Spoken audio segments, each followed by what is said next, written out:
My ex is coming to stay for a week.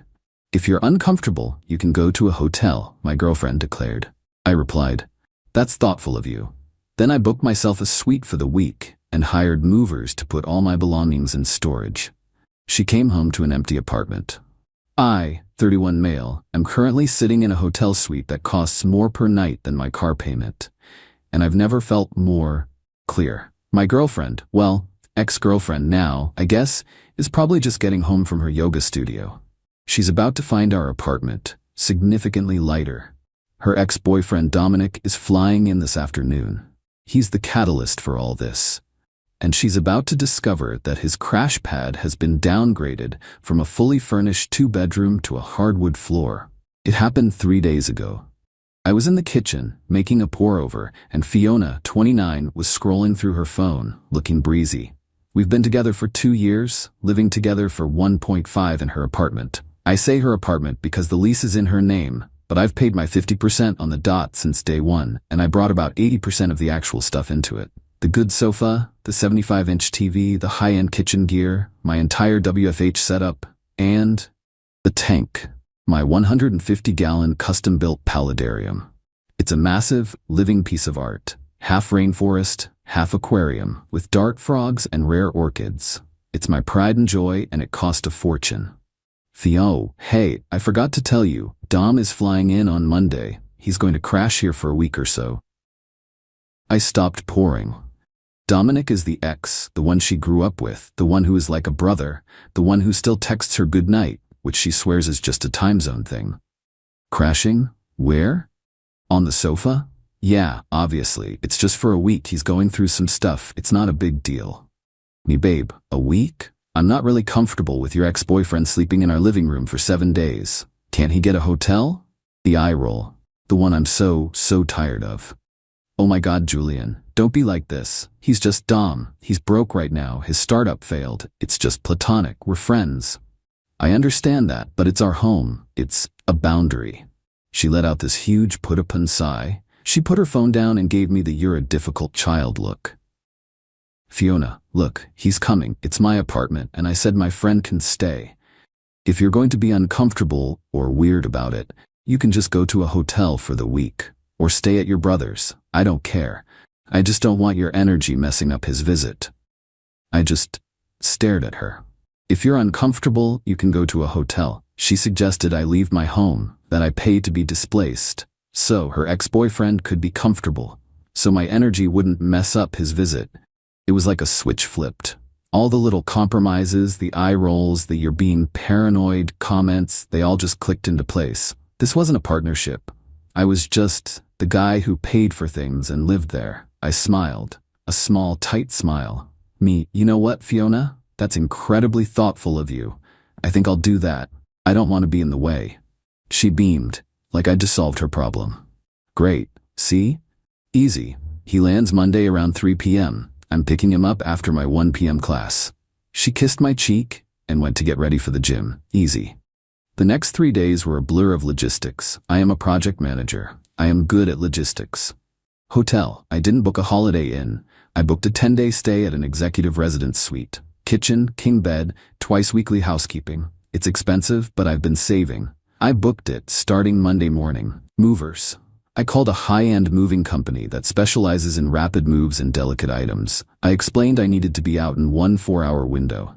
Monday, 8 a.m. to 12 p.m. Fiona leaves for her yoga studio at 7:30 a.m. and doesn't get back until 1 p.m. It was perfect. I paid a premium for the rush job and the specialty team for the paludarium. Storage. I booked a 10 by 20 climate-controlled storage unit. The gift. I went to a big box store and bought the most expensive queen-sized air mattress they had, the kind with the built-in pump. I also bought a new set of sheets and a pillow. A little housewarming gift. I spent the weekend quietly packing my personal effects, my clothes, my toiletries, my documents.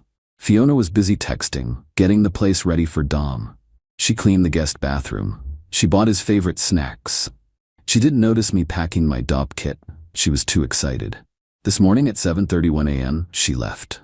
At 8 a.m. the truck arrived. The crew was amazing. They were fast. They wrapped the sofa, the chairs, my standing desk, my entire WFH setup, including 3 monitors, the 75-inch TV, the sound system, the nice cookware, my espresso machine, the good knives. The last thing to go was the paludarium.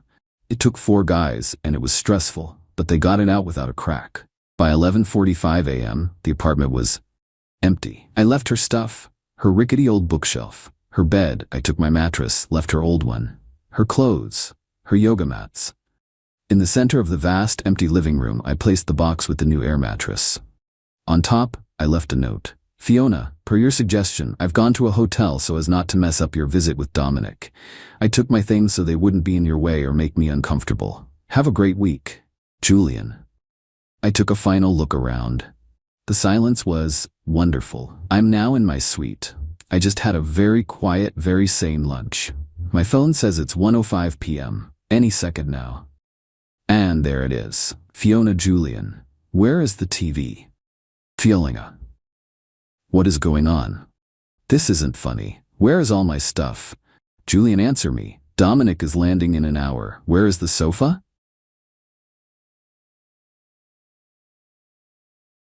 You took the tank? My lizard tank? They're dart frogs, but whatever. She's calling again. I'm going to let it go to voicemail. I think I'll order a drink from room service. Update 1. It's been 24 hours. I am exhausted, but also vindicated. The sheer weapons-grade entitlement is something to behold.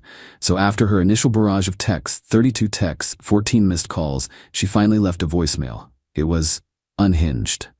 We're talking screaming. Julian, you thief. You stole everything. Dominic is here and we're sitting on the floor. He thinks I'm some kind of loser. You did this to humiliate me. You bring my stuff back. You bring it back right now. Her stuff. Interesting. I didn't reply. I was busy sipping an old-fashioned and watching my much smaller hotel TV. The real fun started around 8 p.m. last night. She must have had a few drinks with Dom. A new number texts me. Unknown. Hey man, this is Dominic. Fiona's really upset. Look, I don't know what your problem is, but you've really screwed up her place. She's embarrassed. Can you just bring the TV and the sofa back tonight? We want to watch the game. The audacity, the unmitigated gall. He's the guest in my home that I'm not in, and he's demanding I return my possessions for his entertainment. Me? Who is this? It's Dom? Her friend? Ah, the guest. Listen, Dominic.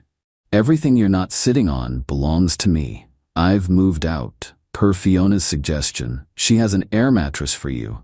I bought it myself. Enjoy. What? She said you were just being weird and went to a hotel. She didn't say you left. She told me to go to a hotel if I was uncomfortable. I was. So I left.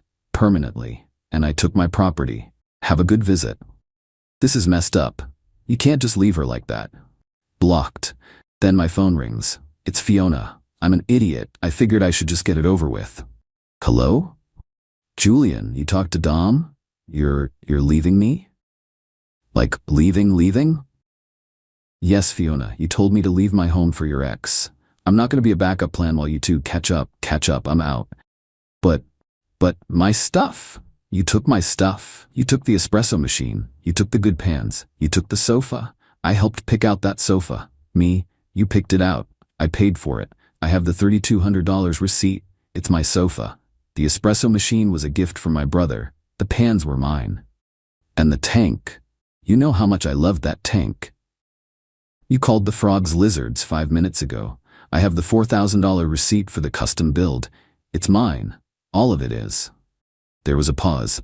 I could hear Dominic muttering in the background. Ask him about the deposit. The movers, they scuffed the walls, all down the hallway, and the floor. You're going to lose me my security deposit. You have to pay for that. You owe me. Me, I'm paid up on my half of the rent until the 1st of next month. The moving company is fully insured. Send me a professional painter's quote and a flooring estimate for the actual damages, and I will forward it to their insurance claim department. That's how professionals handle it. A quote? I don't have time for a quote. I have a guest here. He's sleeping on an air mattress, Julian. An air mattress. A very nice one with a built-in pump. I bought it for him. You're welcome. I hate you. You're a financial abuser. You took my furniture. I took my furniture. You seem confused about the difference. Goodbye, Fiona. I hung up. My hands were shaking. Not from fear. Just adrenaline. The sheer entitlement. They genuinely 100% believed that their right to have a comfortable reunion superseded my right to my own property. They thought I'd just fund it. This morning, I woke up to a new stream of texts. She's now claiming I stole her laptop. Her old crappy laptop was on my desk in my office setup. The movers, in their efficiency, packed the entire desk contents. Whoops, it's in a box in my storage unit. You stole my laptop. That's theft. I'm calling the police. Fiona, it was packed by mistake with my office equipment. I have it. I am apartment hunting today, but I can leave it with the concierge at my hotel. You can pick it up from the front desk this evening. You will have to show ID. The concierge? You're not even gonna meet me? And you're apartment hunting? So you're serious? This is all because of Dom? I told you he's just a friend. You are the most insecure, petty, controlling man I have ever met. I didn't reply. I've already found a new place, a 1-bedroom, all mine. I'm signing the lease tomorrow.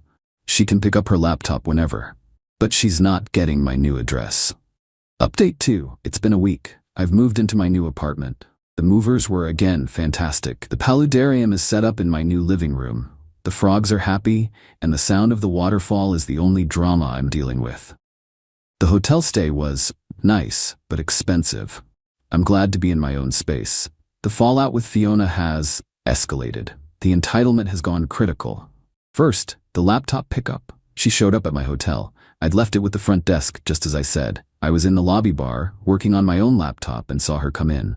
She went to the desk. The concierge asked for her ID. Fiona, I'm here to pick up a package from Julian. Yes, ma'am. May I see your ID, please? Fiona, through grit teeth. It's just a laptop. He knows I'm coming. Policy, ma'am. I can't release a package without ID. She was fuming. She clearly expected me to be there, groveling, begging her to take me back. She shot a look around the lobby, saw me, and her eyes narrowed. She shoved her driver's license at the concierge, snatched the laptop bag, and stormed over to my table. So this is it? You hide behind a concierge?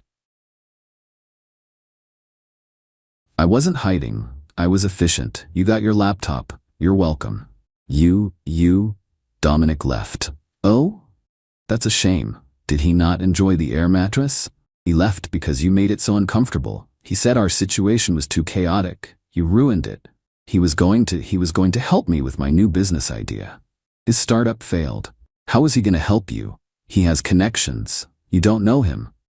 You just destroyed everything. And for what? Because you're jealous? I finally looked up. I closed my laptop. I'm not jealous, Fiona. I'm just done. You told me, your partner, to leave my home so your ex could stay. You didn't ask. You told me. And you suggested I pay for the privilege. That's not a partnership. That's a landlady and a very stupid tenant. And I'm not a tenant anymore. But the tears started. Real ones this time. I can't afford the apartment by myself, Julian. You know that. The rent, you have to come back. No, I don't. Then you have to pay. You owe me. For the furniture. It was our furniture. You can't just take it. I did take it. It's in my new apartment. It looks great, by the way. I have the receipts, Fiona. All of them. You're not on my bank account. We're not married. It's my property. She just stared at me, her face crumbling. The entitlement was being replaced by sheer, cold panic. You owe me $2,500 for new furniture, or I'm taking you to small claims court. Go ahead. I'll see you there. Bring your proof that you paid for anything. Now I have work to do. You should probably go figure out your rent. She thought that was the end of it. Oh, I was naive. 2 days later I get a call. Unknown number. I'm smart now. I let it go to voicemail. The voicemail, it's not Fiona. It's her mother. Sharon. Julian, this is Sharon, Fiona's mother. I am appalled. I am just hearing about what you've done to my daughter. You abandoned her. You stole all her possessions and left her in an empty apartment to be evicted. What kind of a man does that? She is sobbing. You have broken her heart and you've left her homeless. You call me back. You call me back and you tell me how you're going to fix this. She genuinely thinks I'm gonna fix this. I didn't call back. This resulted in a pincer movement. Her mother started calling my mother. My mom, who is a sweet, retired librarian, was suddenly getting calls from this hysterical woman, Sharon, screaming about how her son was a thief and a cruel financial abuser. My mom called me, confused. Julian, honey? What is going on? A woman named Sharon keeps calling me saying you stole furniture? I had to explain the whole thing. My mom was quiet for a long time. My mom, oh dear. Well, she sounds like a piece of work. You did the right thing, honey. Don't you dare give them a dime. My mom then blocked Sharon's number. Fiona must have realized the family attack wasn't working, so she tried one last, desperate, dirty trick. I got an email from the landlord of my old apartment, subject notice of lease violation and damages. My heart stopped. I opened it. It was I had to stand there in my pajamas and explain to two very tired cops that I was perfectly fine. Me. Officers, my ex-fiancée and her mother are retaliating against me because I sold my own property. Cop. Sir, we have to ask, are you feeling like you want to harm yourself? Me? No, I'm feeling like I want to drink my coffee. I'm in the middle of a work call. Here's my lawyer's card. Please add this to the growing file of harassment. They left, apologizing for the bother. It was mortifying. Dirty trick number 2, the business call. Celeste, true to her word, tried to get me fired. She didn't know who my boss was, so she just called the main line of my company. She got Barb, our receptionist, who has worked for my family for 25 years and basically co-raised me. Celeste, screaming, I need to speak to Leo's manager. He is mentally unstable and a corporate liability. Barb, in her signature deadpan, Leo doesn't have a manager, dear. He owns the company. This is Precision Dynamics. You've reached Barb. How can I help you? Celeste, what? Barb. He signs the checks. My check, in fact. Now, you're tying up a business line. Is this a professional call or what's the word? Personal one. Celeste apparently just hung up. Barb called me right after. So, that's what's going on. Want me to start forwarding all her calls to that fancy lawyer of yours? Yes, Barb, please.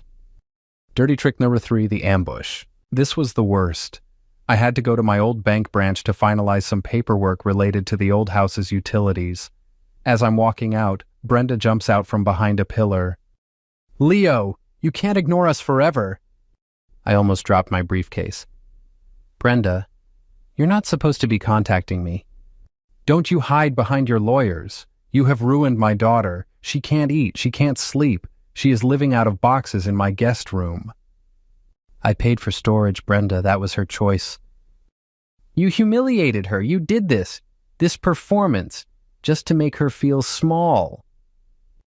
No, I did this because she told me I wasn't on her financial level, and I was tired of being looked down on in my own home. You raised her to believe that. This is the consequence. Now, please excuse me. I tried to walk past. She grabbed my arm. You owe her. You owe her for her time. 4 years she gave you. 4 years she could have been finding someone appropriate. Someone on her level, I finished. I pulled my arm away. Don't touch me. Don't come to my business. Don't call the cops on me. Tell Celeste her lawyer can talk to my lawyer. That's it. We're done. I walked away while she was still yelling. It's not over. We will get what she deserves. This is so much worse than I thought. They're not just entitled. They're broken. They genuinely believe they are the victims here.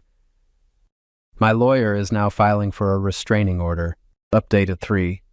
Hello again. It's been about a month. The restraining order was granted after the bank ambush and the phony welfare check. Brenda and Celeste are legally required to stay 500 feet away from me, my home, and my place of business. This, of course, has not stopped them. It has just made them dumber. The main event of this update isn't a dirty trick. It's the pivot. After a month of her lawyer getting absolutely nowhere, because again she has no case, Celeste apparently decided a new strategy was in order. The restraining order means she can't contact me, but it doesn't mean her friends can't. I got a text from a number I didn't recognize. Leo, it's Madison, Celeste's maid of honor. Listen, I know you're mad, but Celeste is a wreck. She misses you. She told me what she said, and she knows it was stupid. She was just stressed. Can't you just talk to her? I sent it to Ms. Alvarez. She advised me to ignore it, a clear attempt to bypass the court order. Then, 2 days later, I get a call from Mark, my supposed best friend, who was supposed to be my best man. Mark: Hey, Leo. Man, this is a whole mess. Me: Mark, good to hear from you. Been quiet.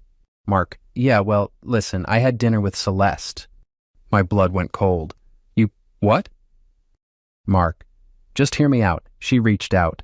She's devastated. She told me everything about your company, the inheritance. Leo, why didn't you tell me? Me: It's my business, Mark. It's not who I am, or I thought it wasn't. Mark: Well, that's the thing.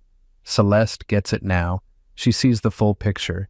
She was just acting out because she was insecure about her finances, trying to, fake it till you make it. She loves you, dude. She's just ambitious. You should admire that. Me: She told me I wasn't on her level, Mark. She and her mother humiliated me. They harassed me. They called the cops on me. Mark: They were panicking. You pulled the rug out. What did you expect? Look, she's willing to go to counseling. She'll do whatever it takes. She just wants her life back. Your life. I couldn't believe what I was hearing. He'd been completely turned. Me: Mark, did she or Brenda offer you something? Mark: What? No, dude, that's low. Me: Is it?